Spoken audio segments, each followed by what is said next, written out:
Trying to get a nice background. Hey, it's your afternoon girlfriend, Yvonne Daniels. Happy Thursday, man. What a beautiful day. And I thank you guys so much for joining us for this very special live.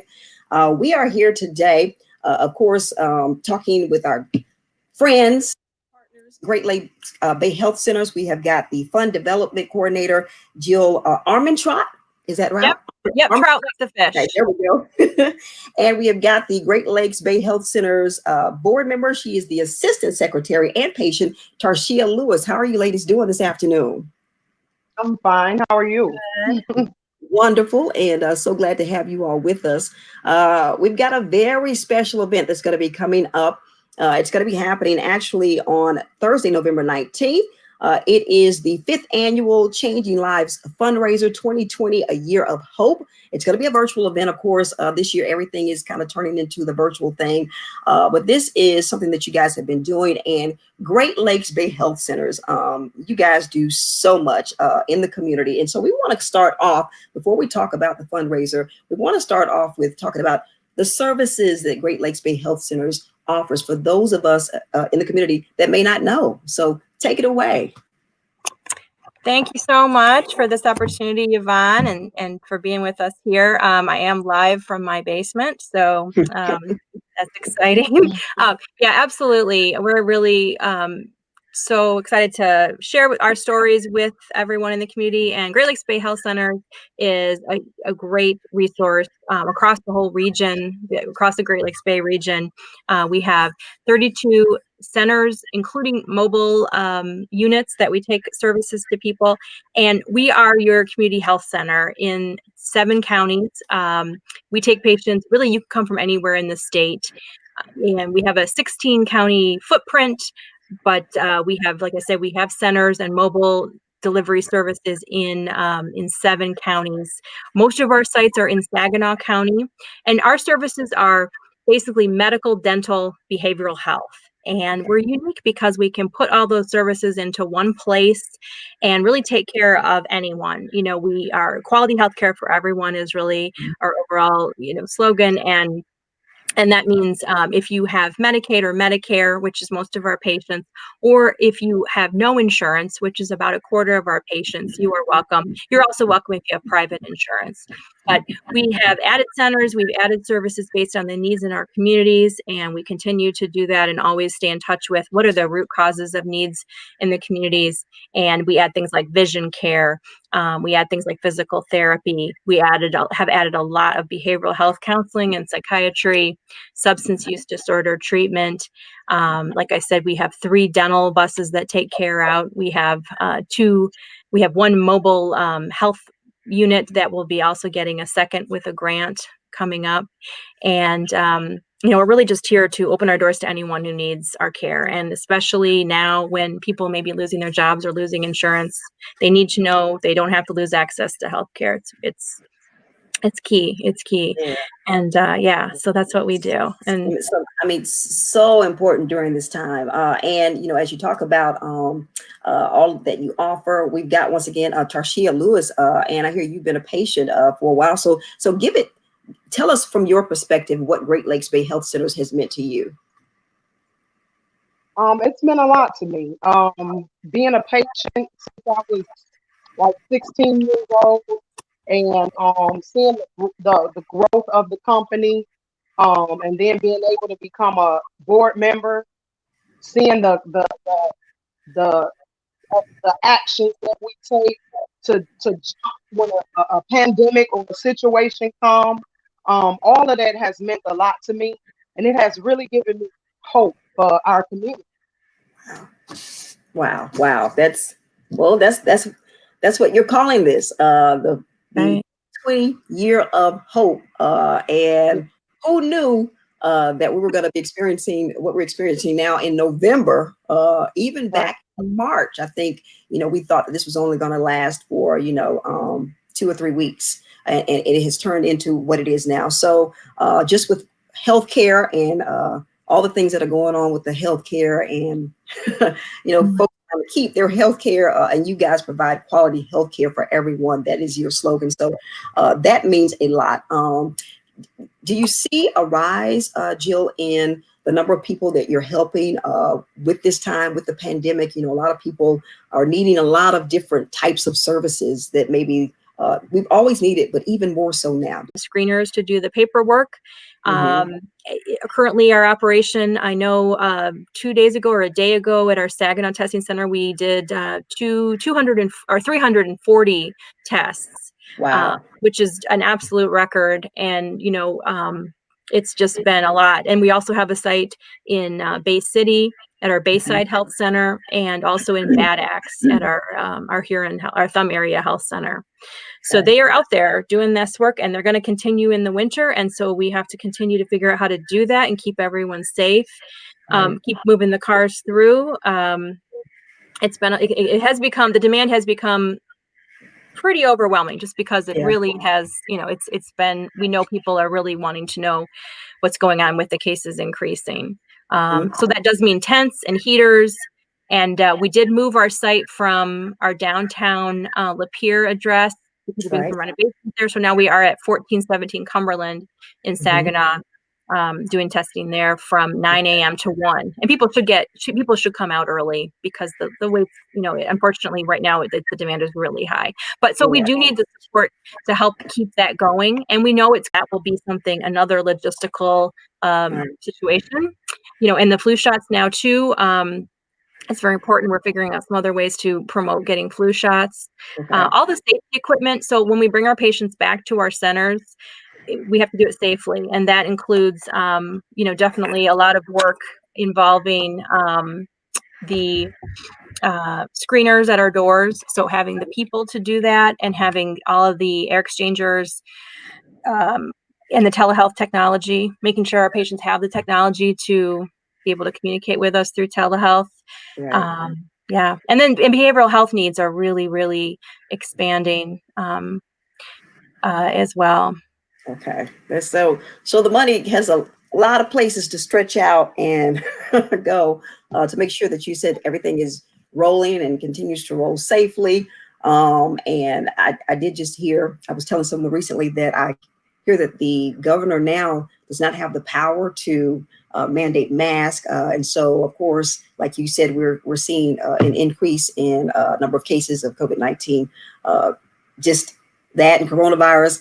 And so you said that the numbers are increasing with, as far as testing and your testing sites, you're seeing more people coming out to get tested, right? So the lines are getting longer for that, right? It's very true. Yeah, absolutely. And so we're doing our best to, we have to have our safety staff out there at the Cumberland site. The police are there helping us, monitor the cars. But that's true, and we're trying to encourage everybody to be safe. And wear masks and be safe. And of course we require those, but some of it has been just getting, we have to have all the PPE for all of our staff. And then also making sure that our, people have donated masks for our patients, because they need them to come in the center, but they need them just to live their lives now too. There's a lot of needs. There are definitely services, like I said, that, our patient care, we do bill insurance, and that is the main, our main source of funding.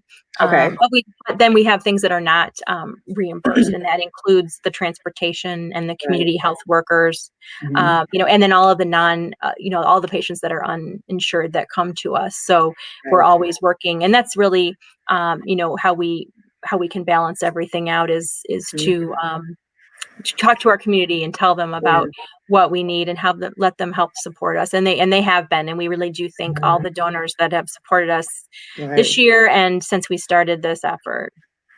So can you tell me what your goal is? Is that something that you can say or may or not? what you're trying to the amount you're trying to get, or no, not necessarily. Well, yeah, I mean, we have talked about that. For the most part, we look at overall things that we have needs for. We've talked about a goal of $100,000. We have had we do have a group of donors who are part of our Giving Hope Society, and they pledged 5 years sustaining gifts to us, and that's been wonderful. We would we'd like to build that, but there are definitely opportunities for people to give gifts just, out of this event. But then we will hope to continue to cultivate and talk to our donors and stay in touch with them so that they can grow with us and maybe continue to be part of our efforts. But yeah, absolutely. Like I said, there's been a lot of generosity already. We have many foundations in the communities that, we have a lot of work done to receive some grants from them. But there's definitely, for community members to give back and help support the services that they are seeing out there to help make the community safer. And it's absolutely true. When we have a new service or we have something that's special that we can't be reimbursed for, we don't want to lose those services. Or if we have a grant project, we don't want to lose it. So we're always, we need to find ways to make that sustainable. And it's true that the need grows, and as the need grows, we need to make sure we have space in our centers to see everybody. And some of them are, we did open a third center in Bay County about a year ago, and that was that's where we have behavioral health, psychiatry. We now have a pharmacy there too, and we'll be expanding the substance use treatment there. But every time those kinds of projects happen, that's a big move forward and something that we have to work hard to make sustainable. Well, and I think that there's power. It's I think back to my mom, who first started giving towards and not to talk about politics, but towards campaigns back maybe about 8 years ago, when President Barack Obama made it possible to give, and just the power that she felt just in being able to give her $5 or $10 or what have you. So I think that for people to be able to give, it just gives them whatever the amount is that they can give. It's like power. It's like, I'm taking control. I have control over what's going on in my community because I'm giving to an organization like Great Lakes Bay Health Centers, who do so much for the community to help you continue and help these programs, to be sustainable. So I think that's wonderful, that the community is able to give, that you're giving them this opportunity to do that. So will this be the only date that they can give, or can they give on an ongoing basis?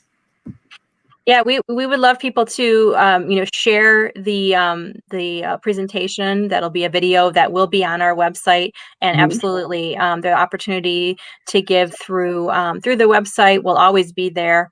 And we'll continue to share. We'll continue to share the video, and especially through the end of the year with Giving Tuesday as well. We'll talk about it more then. And there are other things too. I mean, we just want to hear from the community. We want to have everyone know what we offer. We have had volunteers from SBSU and CMU have come out and helped with some of our testing events. And so those are some volunteer opportunities, and they've been great. And, Tarshia is a patient. Our board is mostly patients. So we definitely have ways for people to be involved. We normally do walkthroughs of our centers, together event tours. Those have become virtual right now too, but that is one of the main ways that we tell our story. So that's another way to be involved. But absolutely. And Tarshia, if you want to say anything just about how you became a board member, I think that's a good story too. I got a phone call, and somebody the person on the other end of the line told me that somebody had recommended me to be a member for the board. I didn't know what all it came with, but and I just knew that I would have an opportunity to be an active person in my community, to be doing something to make a difference. So I jumped on it, got interviewed, and I've been with them for 6 years now. Wow. Yep. Wow. Now, right at my last meeting, I was able to be granted with the position of the assistant secretary, and I'm looking forward to us coming together to do more things for the community. I'm looking forward to seeing more people in the community to becoming a part with us with their donations, and us jumping on top of things that need to be taken care of, and continuing to bring smiles to people's faces, like Lakes Bay Health Center brought smiles to my face. And it's a beautiful one too. So yeah, I hear the passion, and I see what just being a part of this organization has done. I mean, you're just radiating. So that's wonderful. And I get a feeling that's what Great Lakes Bay Health Centers is all about, just supporting the entire person, from mental, physical, all of that. So, but we know we know definitely that we're dealing with this pandemic. So we know that we also have the COVID-19 pop-up testing site that's also going to be coming up this Saturday. We're going to be doing that at Bethel AME Church. So that's also going to be going on from 10 a.m. Until noon. And there's the address right there on the screen, 535 Cathay Street. So you're going to have folks out there as well for that. Not only with that, but also free HIV screenings are going to be happening there as well. And a free fresh produce giveaway. So, man, you guys are doing it all. Yeah, this is the fifth one I think that we have done. We did them all during the summer, and we worked with partners in the community. We worked with Buena Vista Township. We worked with the Latinos for Saginaw. We worked with other churches, New Life Ministry. I think I'm saying that right. So, you know, we have these partners in the community to take the testing to places where maybe people, you know, if they weren't coming to the main site, where they would have the trust of the church, you know, of leadership in their community, especially to get to neighborhoods where we know that because there have been higher positivity rates among, you know, different groups, African American, Hispanic. We see those. We track and we do look at people. You know, we want to find out, you know, what is your race, just so we can track and see how is this affecting people, and it has affected different groups differently. And so, building the trust to help people understand you can come and get the test done. You know, right now the drive-through, all of the testing, you don't have to have a doctor's note, and you don't have to have an appointment, and you don't really have to have specific symptoms. You can know of an exposure.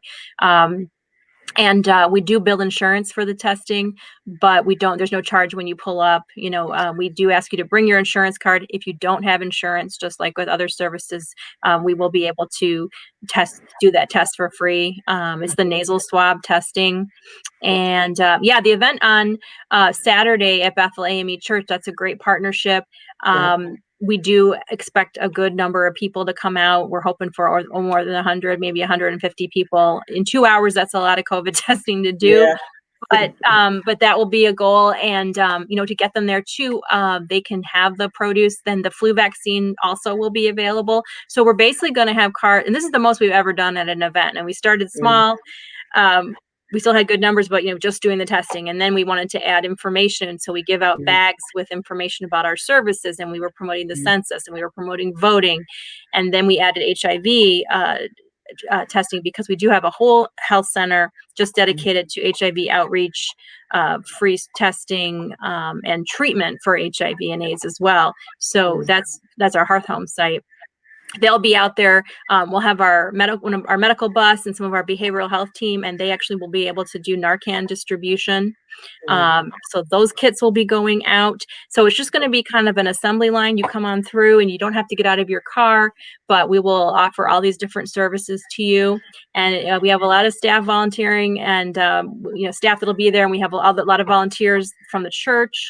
Like I said, some students that'll be there, because it's a whole big operation, but we are excited to have this happening. And it may be the last pop-up that we do this year, although we'll look at other ways to make sure that we continue to bring the testing where it's needed. For example, we do our migrant outreach all summer to the farm workers, and a lot of testing happened. That's how our organization was formed 50 years ago. We started with migrant farm worker outreach. Okay. And that continues all summer long with our team that goes out and provides medical. They also can offer some behavioral health and dental. And this year, it was all about educating about COVID, and it was educating and doing testing. There was a very high positivity rate among farm workers, so helping them protect themselves was important. Man, this has been... Go ahead, Tarshia. Speaking on the testing, I want to speak to the viewers on the receiving end of the testing, because if you haven't got tested, I know you probably seen videos and they look like it hurt or it's a scary experience. But when I went, it's not what it looked like. They don't go as far back as people say that they do, and they're not touching your brain and your eyeballs. It's comfortable. It's a comfortable procedure, and it's over before you know it. And they'll even let you put, spin your own Q-tip or whatever, so you can be comfortable. But they do make sure that you got it in there where it needs to be. but it's not a scary procedure. So please come get tested. Come get tested, please. Yeah.